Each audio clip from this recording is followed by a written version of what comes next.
Do you know what happens when an ECM motor goes bad? Do you know what an ECM motor is? Today we're going to go in the field and we're going to diagnose an electronically commutated motor. First, we're going to look at what an electronically commutated motor is, and then we're going to go in the field and show you what happens when one fails. I'm Tad, you're watching Tips for Technicians, and if you want to learn more about ECM motors, today is the day to do that on this video. So let's get started. So this is what an ECM motor looks like. We got the brushless DC motor part up here, and then we got the module on the bottom.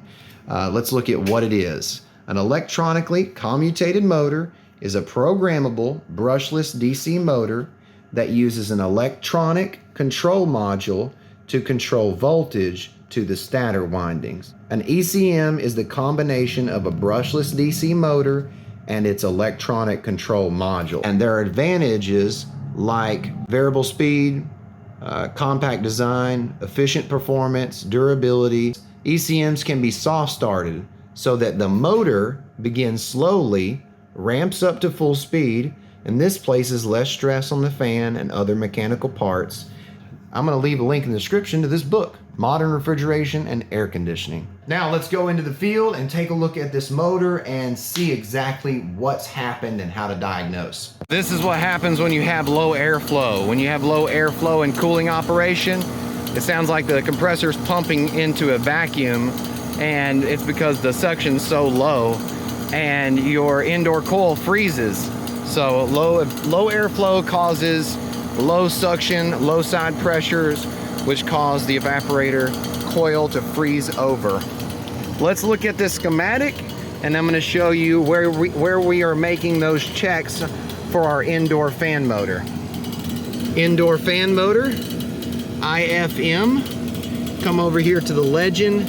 It says indoor fan motor, and then we have 1, 2, 3, 4, 5. Okay, C note 4. We got blue, purple, red, orange, black.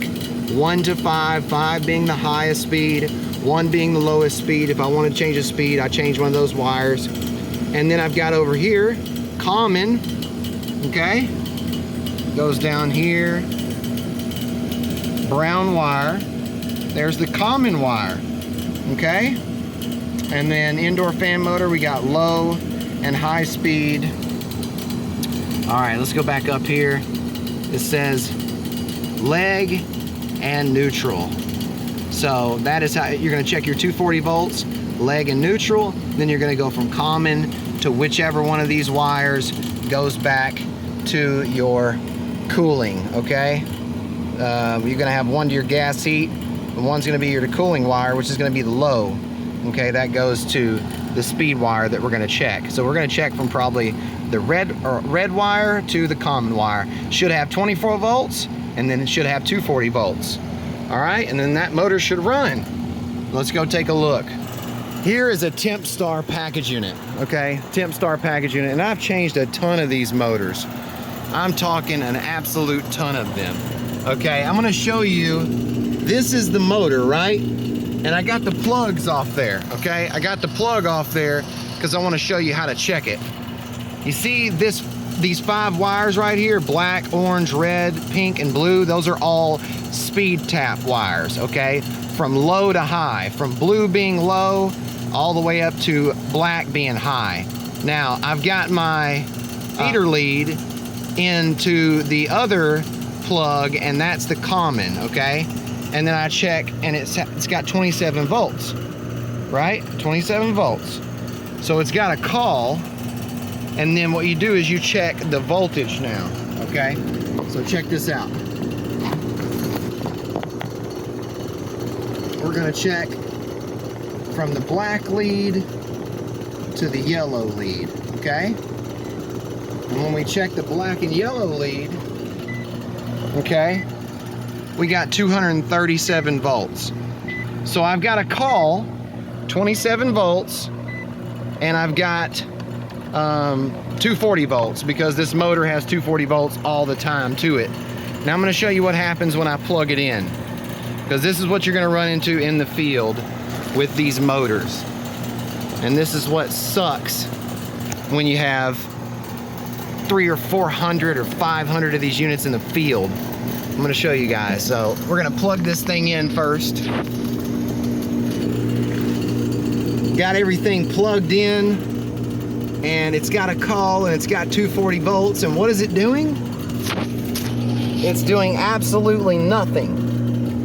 And in the field, this is what you run into with ECM type motors, X13 motors, motors with modules.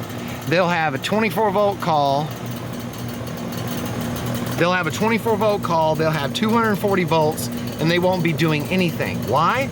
Because the motor's bad.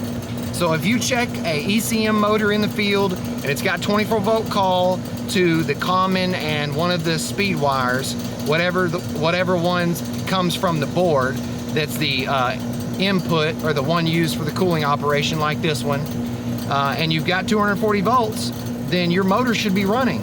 But this one's not doing anything. And I have ordered 100 of these motors, and this unit's about 3 or 4 years old, and they all do this. It's a manufacturer's fault. It's a bad run of motors. So just showing you guys live experience in the field.